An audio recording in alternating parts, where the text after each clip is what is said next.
Monggo Mbak Fani. Monggo Mas Kozin, dibuka. Baik, bismillahirrahmanirrahim. Assalamualaikum warahmatullahi wabarakatuh. Bismillahirrahmanirrahim. Waalaikumsalam warahmatullahi wabarakatuh. Terima kasih atas waktunya, khususnya Ustaz Saiful Hidayat dan teman-teman semua. Kami dari kelompok 2 akan mempresentasikan hasil diskusi kami terkait alasan konsumen melakukan pembelian dari mata kuliah analisis perilaku konsumen. Kelompok kami ada Mbak Fani Yesika, ada Mbak Rizka, ada Mas Agung, dan saya sendiri, Mas Adam. Lanjut, Pak Fitri ya.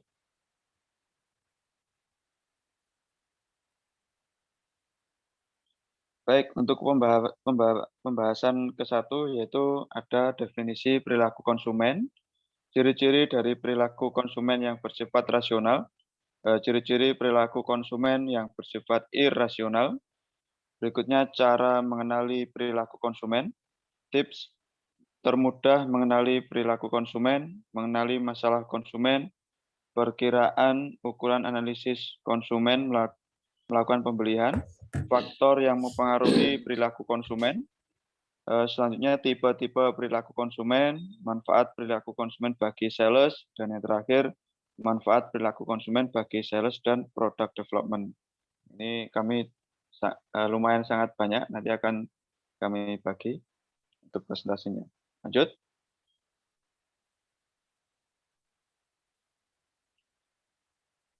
Yang pertama yaitu definisi perilaku konsumen. Perilaku konsumen adalah sebuah kegiatan yang berkaitan erat dengan proses pembelian suatu barang atau jasa. Perilaku konsumen merupakan hal-hal yang mendasari konsumen untuk membuat keputusan pembelian. Ketika memutuskan akan membeli suatu barang atau produk, tentu kita sebagai konsumen selalu memikirkan terlebih dahulu barang yang akan kita beli, mulai dari harga, kualitas, fungsi, atau kegunaan barang tersebut, dan lain sebagainya. Lanjut. Jadi, definisi perilaku konsumen seperti yang tersebutkan tadi. Selanjutnya adalah ciri-ciri perilaku konsumen yang bersifat rasional. Yang pertama yaitu konsumen memilih barang berdasarkan kebutuhan. Jadi tidak asal membeli barang ya. Jadi ketika kita mau membeli barang itu sesuai dengan kebutuhan kita. Itu adalah konsumen yang bersifat rasional. Selanjutnya, barang yang dipilih konsumen memberikan kegunaan optimal bagi konsumen. Jadi setelah sesuai dengan kebutuhan itu mempunyai dampak guna yang optimal atau enggak setelah dibeli konsumen tersebut. Itu adalah konsumen yang rasional. Yang ketiga adalah konsumen memilih barang yang mutunya terjamin. Jadi enggak asal murah. Jadi harus kualitasnya juga terjamin. Jadi kadang ketika kita membeli barang mahal, karena kita butuh dan kualitasnya juga terjamin, pasti kita akan beli. Dan yang terakhir adalah konsumen memilih barang yang harganya sesuai dengan kemampuan konsumen. Meskipun mahal, dan kita butuh, tapi harganya tidak pas, ya kita mungkin akan menunda dulu. Atau bahkan biasanya kita upayakan untuk mencicil, kalau orang-orang dulu, atau mengangsurnya. Selanjutnya adalah ciri-ciri perilaku konsumen yang bersifat irasional. Kalau tadi yang rasional, sekarang yang irasional, yang tidak rasional. Yang pertama adalah konsumen sangat cepat tertarik dengan iklan dan promosi di media cetak maupun elektronik. Jadi orang itu membeli barang hanya dengan mereka melihat melihat iklannya. Jadi ketika tertarik, wah ini mobil ini bagus, kita beli. Padahal kebutuhannya belum butuh mobil atau seperti itu, atau mobil yang mewah itu belum dibutuhkan. Yang kedua adalah konsumen memilih barang-barang bermerek atau branded yang sudah dikenal luas. Nah, kadang itu kita gengsi ya. Jadi ketika kita membeli barang itu kalau nggak ada mereknya atau kalau nggak ada brandnya itu kita agak malu gitu. Contoh kita membeli sepatu, kalau nggak kickers gitu nggak mau. Itu ciri-ciri konsumen yang sifatnya irasional. Tapi ya ada juga konsumen yang seperti itu, ada dan banyak kayaknya. Yang ketiga adalah konsumen memilih barang bukan berdasarkan kebutuhan, melainkan gengsi atau prestis. Nah, seperti yang saya sampaikan tadi. Jadi kadang memilih branded itu bukan kemampuan, tapi adalah dari gengsi mereka. Jadi ketika ada barang bagus dan teman-temannya banyak yang membeli, akhirnya mereka juga ikut membeli. Seperti itu. Selanjutnya adalah cara mengenali perilaku konsumen.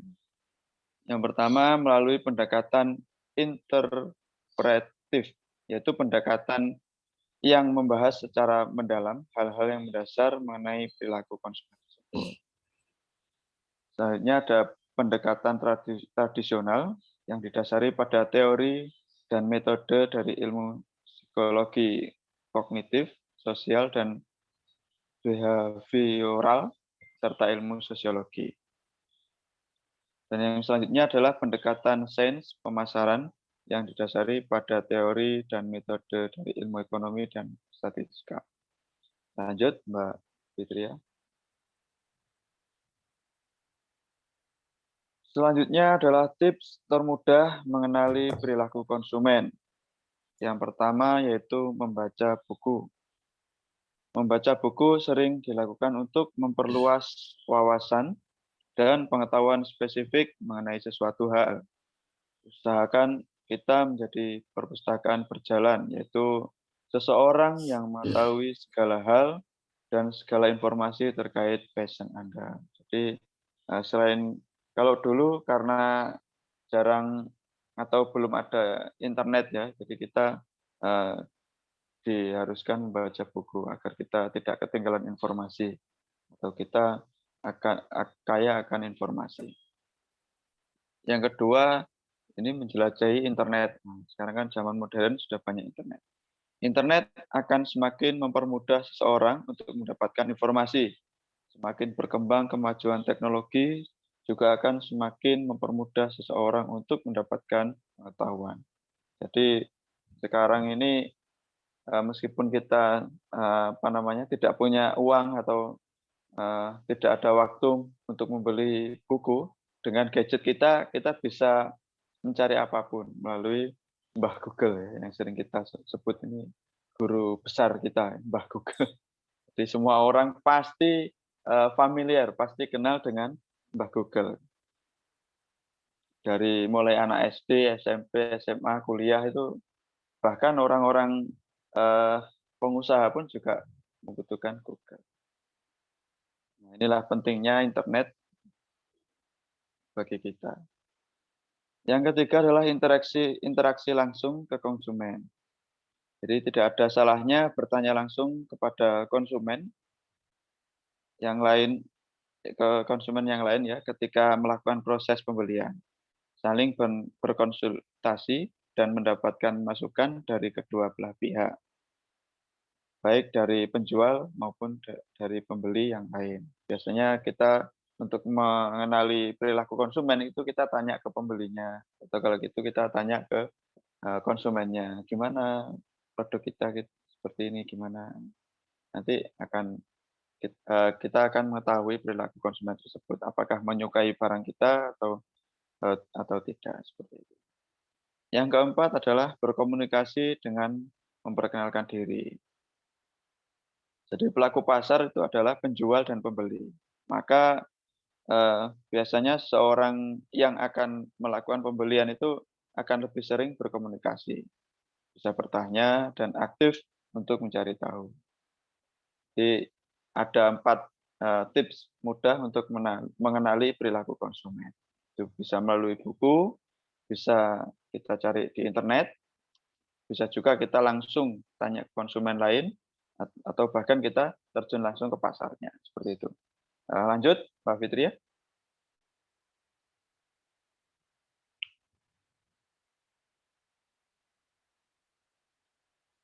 Selanjutnya adalah mengenali masalah konsumen. Ada tips agar kita mudah mengenali masalah konsumen. Yaitu yang pertama, ini ada 4 juga ini ya. Yang pertama adalah jadilah pelanggan. Anda harus melihat dari sisi seorang pelanggan, tidak selalu menjadi sisi seorang penjual. Misalkan Anda pergi ke pusat pembelanjaan, tentu secara otomatis Anda harus menempatkan diri sebagai konsumen. Jadi sebelum kita mempromosikan produk kita juga harus tahu atau kita harus mengenali masalah konsumen kita. Jadi dengan cara apa? Kita seolah-olah menjadi konsumen atau kita menjadi pelanggan.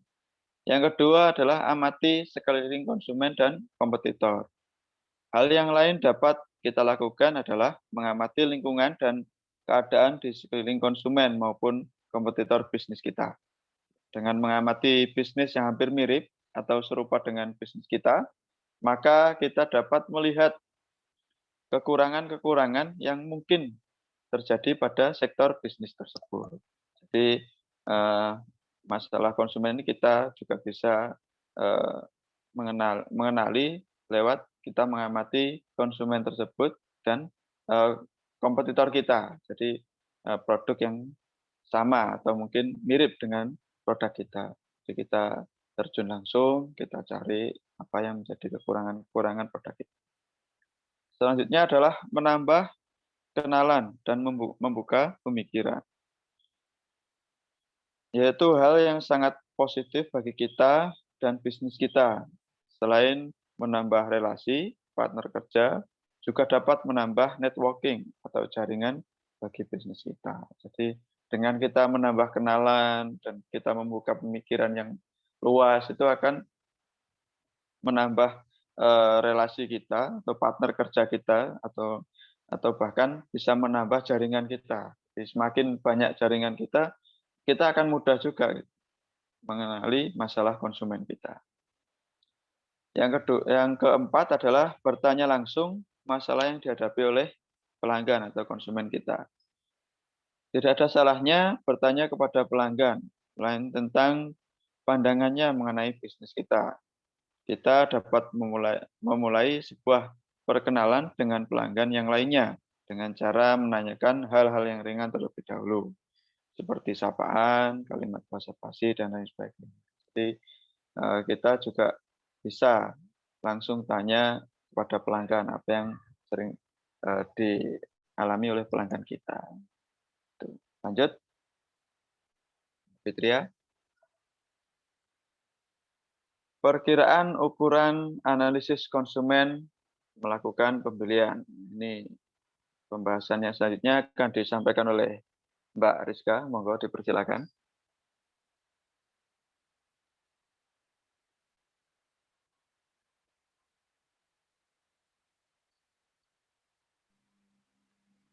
Baik, akan saya lanjutkan.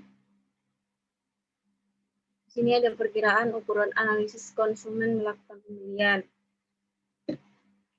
Dengan makin populernya online shopping di Indonesia, tingkah laku konsumen juga mengalami perubahan. Saat ini dengan akses dan pertukaran informasi yang tak terbatas, konsumen memiliki power yang luar biasa untuk mengetahui lebih dalam tentang apa yang mempengaruhi konsumen saat ini. Big Commerce melakukan analisa terhadap beberapa website e-commerce. Hasil analisa tersebut akan sedikit biasa terhadap online shop dan negara tertentu. Tetapi ada beberapa pelajaran berharga untuk semua tipe bisnis. Yang pertama adalah faktor utama yang mendorong pembelian 56% adalah kualitas produk. 2. Fitur toko yang paling mendorong pembelian adalah harga yang bersaing, sekitar 80%.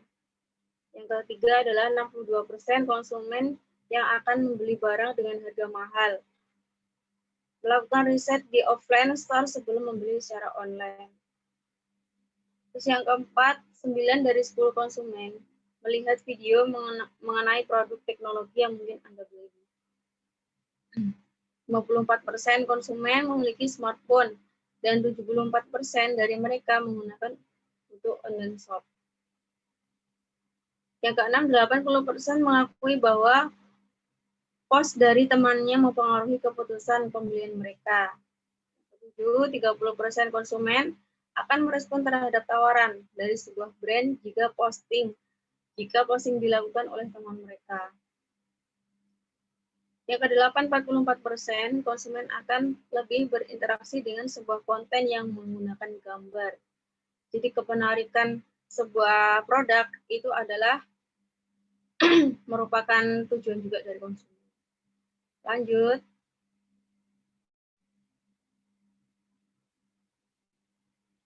Faktor yang mempengaruhi perilaku konsumen. Antara faktornya adalah ada faktor pribadi, faktor psikologis, dan faktor sosial. Dalam faktor pribadi, faktor ini termasuk minat dan pendapat seseorang sebagai konsumen.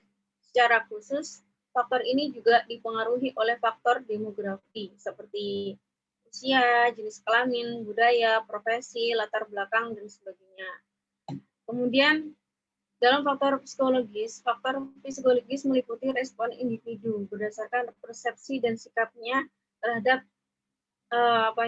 kampanye. Secara khusus, faktor ini juga termasuk persepsi dan sikap individu tentang kebutuhan sebagai konsumen. Kemudian faktor sosial, faktor ini meliputi pengaruh lingkungan sehingga pengaruh media sosial terhadap keputusan konsumen. Skala sosial, pendapatan, dan tingkat pendidikan juga tercakup dalam faktor ini. Garis besarnya, perilaku seseorang yang mempengaruhi pemilihan produk umumnya dipengaruhi oleh 3 faktor ini. Lanjut. Di sini ada tipe-tipe perilaku konsumen. Perilaku membeli yang kompleks buying behavior. Jenis perilaku ini ditemui ketika konsumen membeli produk yang mahal dan jarang dibeli. Konsumen akan sangat terlibat dalam proses pertimbangan yang panjang sebelum memutuskan untuk melakukan pembelian. Berikutnya, perilaku membeli yang mengurangi disonansi. Untuk pada tipe ini, konsumen akan sangat terlibat dalam proses pembelian, tetapi kesulitan menentukan perbedaan antara merek. Disonansi dapat terjadi ketika konsumen khawatir bahwa mereka akan menyesali pilihan mereka, ragu terhadap sebuah produk. Kemudian, perilaku mencari keragaman produk. Pada tipe ini, konsumen membeli produk yang berbeda, bukan karena mereka tidak puas dengan produk sebelumnya, tapi perilaku ini didasari oleh motivasi untuk mencari variasi dan produk yang telah mereka miliki. Terus, perilaku membeli yang telah terbiasa. Jadi, tipe perilaku konsumen ini terlihat pada minimnya keterlibatan konsumen dalam kategori produk atau merek. Contoh yang paling umum terjadi ketika membeli barang pokok. Konsumen akan cenderung menunjukkan pola kebiasaan. Dengan begitu, keputusan pembelian tidak dipengaruhi oleh loyalitas ataupun kampanye dari produk yang dibeli. Lanjut.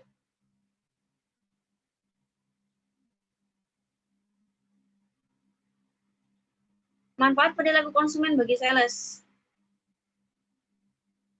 Memahami perbedaan masing-masing kelompok konsumen, mempertahankan konsumen, kemudian merancangkan program marketing yang sesuai. Nah, di dalam poin ini, meskipun kamu telah memahami karakter demografis dari konsumen kamu masih akan dihadapkan pada variasi perilaku konsumen secara individu, baik dan juga kelompok. Setiap kelompok konsumen berbeda dan kebutuhan serta keinginan yang berbeda dari kelompok yang lain pula. Jika pelanggan senang dengan produk tertentu, dia akan mengulangi pembelian tersebut. Oleh karena itu, kampanye harus dilakukan sedemikian rupa agar konsumen menjadi loyal terhadap produkmu. Memahami perilaku konsumen memungkinkan membuat kampanye produk yang efektif. Setiap kampanye dapat dikhususkan kepada kelompok konsumen tersebut sesuai dengan karakteristik perilaku mereka. Lanjut.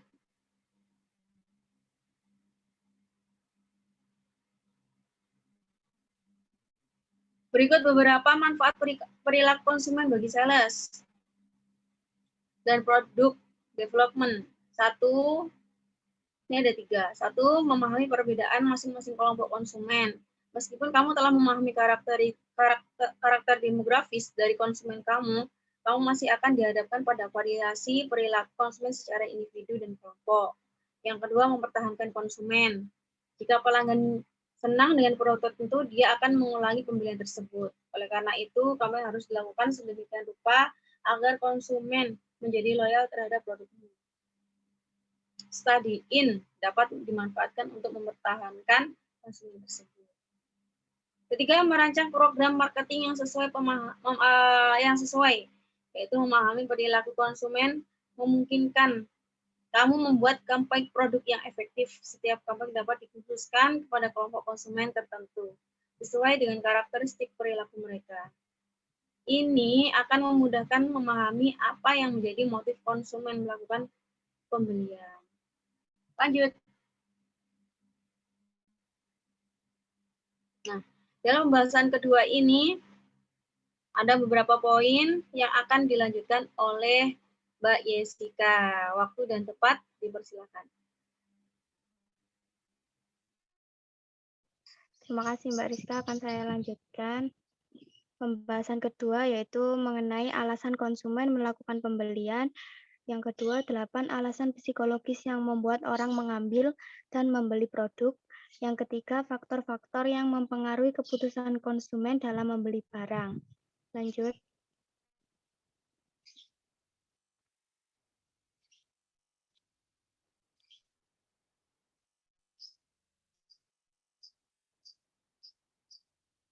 Lanjut, Mbak.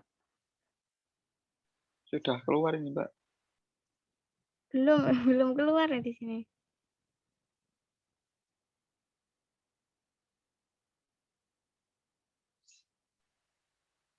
Belum keluar? Belum. Duh. Sudah, di sini sudah keluar. Belum ya, masih pembahasan kedua.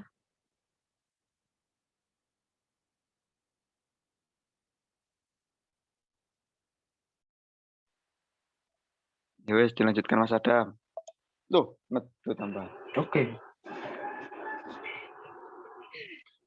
Ayo. Mbak Fitri Ahmad tuh. Membeli produk Anda. Pebisnis mana yang tidak ingin melihat usaha yang dijalankannya tumbuh dan berkembang menjadi lebih besar? Untuk mewujudkan itu, sudah pasti banyak hal yang perlu ditingkatkan. Salah satu faktor untuk meningkatkan bisnis adalah konsumen. Semakin banyak konsumen yang mengambil dan membeli produk atau menggunakan jasa Anda, semakin cepat Anda dapat memperoleh profit bisnis. Semakin mengalir pemasukan, semakin besar peluang Anda untuk merealisasikan ide-ide baru Anda untuk mengembangkan bisnis. Yang selanjutnya, mengapa orang memutuskan untuk membeli? Biasanya seseorang akan melakukan pertimbangan lebih dulu sebelum ia memutuskan untuk membeli. Sebuah pertimbangan berkaitan langsung dengan psikologis seorang tersebut. Dalam membuat keputusan apapun, manusia cenderung berpikir dan melakukan pertimbangan sesuai dengan pola pikir dan kondisi psikologisnya. Lanjut, Mbak. Berikut ini ada 8 alasan psikologis yang membuat orang mengambil dan membeli produk. Yang pertama, otak manusia dirancang untuk mengambil keputusan secara impulsif atau terburu-buru. Penelitian yang telah dilakukan oleh Cass Gallup dan Harris Interactive menunjukkan bahwa kebanyakan orang melakukan pembelian secara impulsif. Dapatkah Anda mengingat kapan terakhir kali Anda berbelanja di toko online, pasar, atau supermarket? Yang kedua, otak manusia lebih mudah memproses gambar daripada teks.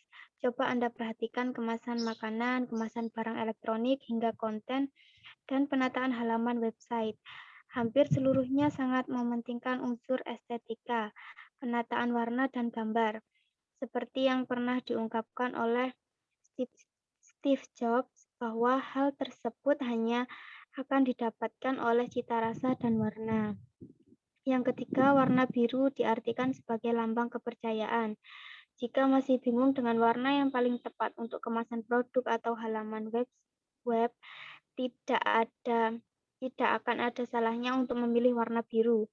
Banyak sekali situs terbaik di dunia menggunakan warna ini sebagai tema, seperti Facebook, Twitter, PayPal, dan Windows 10 yang didominasi oleh warna biru. Yang keempat, otak manusia akan mempercayai brand ketika kemasan produk atau website menggunakan kata yang tepat.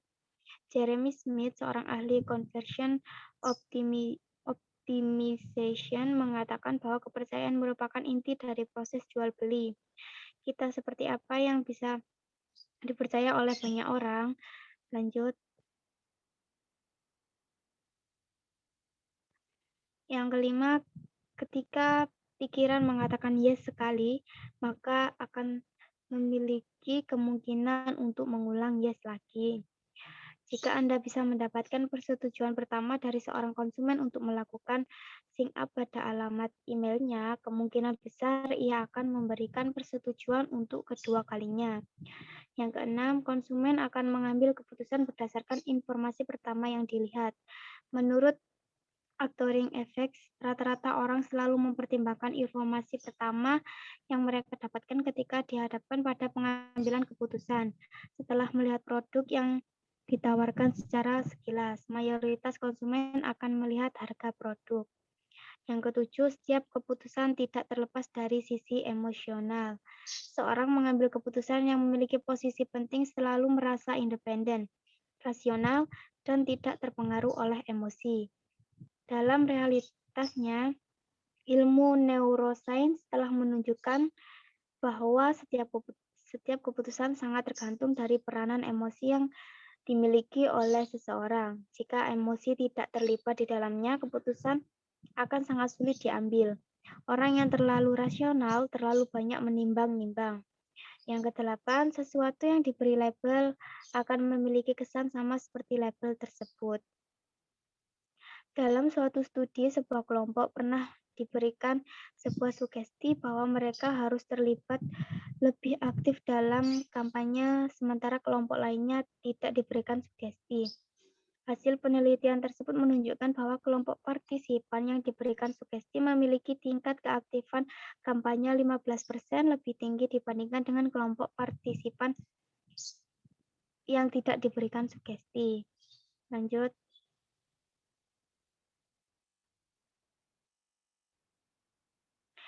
Selanjutnya akan dilanjutkan oleh Mas Adam.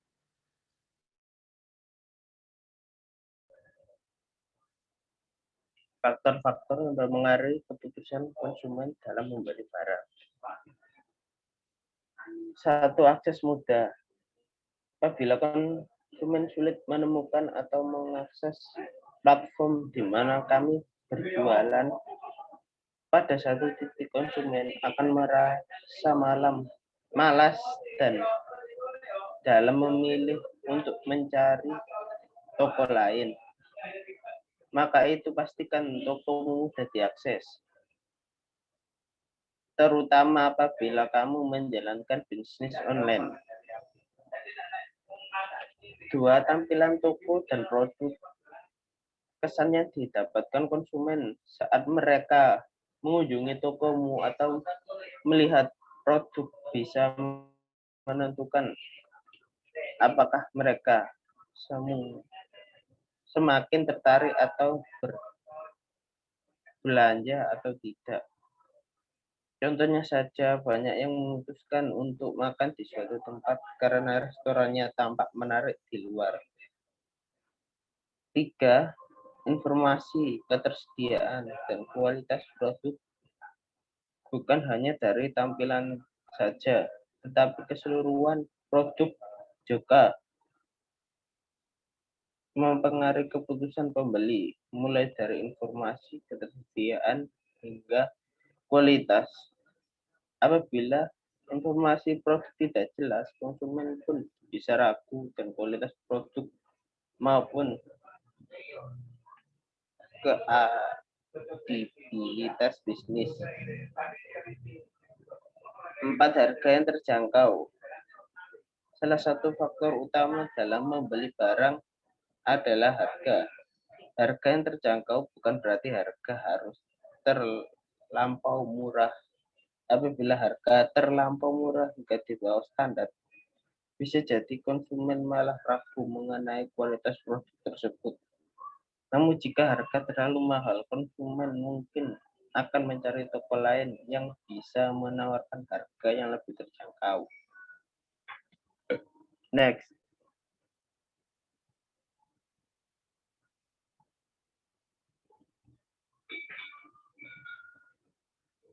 Lima, promosi yang menarik. Promosi jelas menjadi salah satu kunci untuk menarik konsumen. Makanya banyak bisnis yang mengadakan promo besar-besaran pada momen-momen tertentu. Dalam mengadakan promo, buat agar promomu semakin menarik mungkin. Kamu bisa membandingkannya dengan promo-promo sebelumnya atau promo kompetitor. Pikiran mengenai bagaimana kamu bisa memberikan nilai lebih kepada konsumen.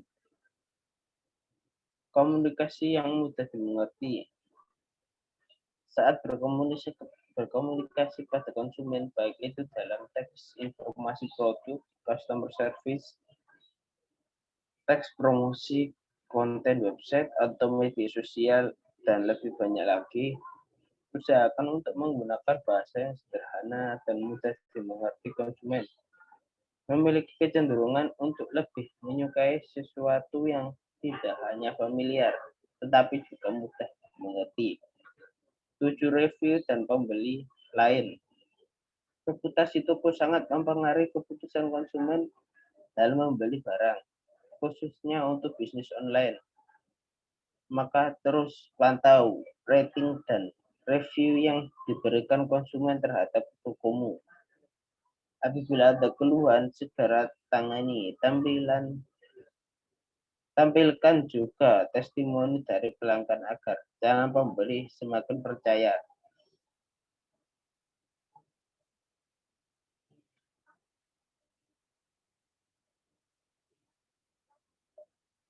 Next.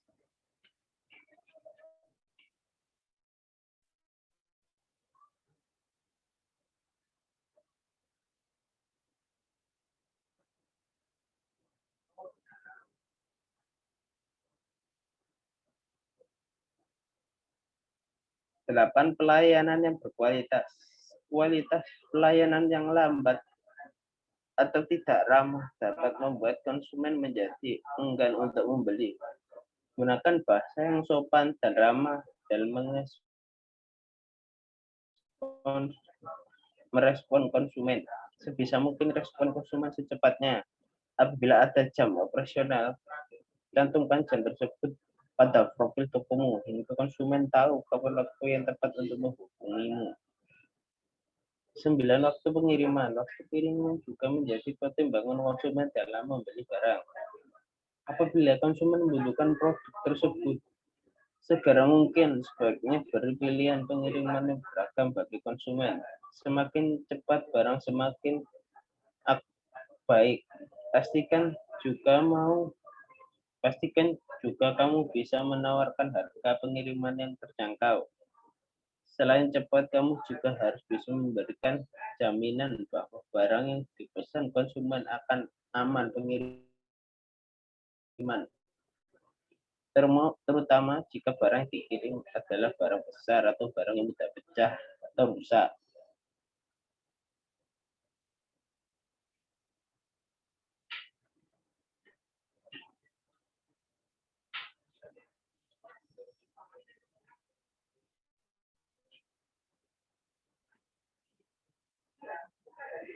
Terima kasih, Matur nuwun. Thank you. Baik, terima kasih Mas Adam, Mbak Jessica, dan Mbak Rizka.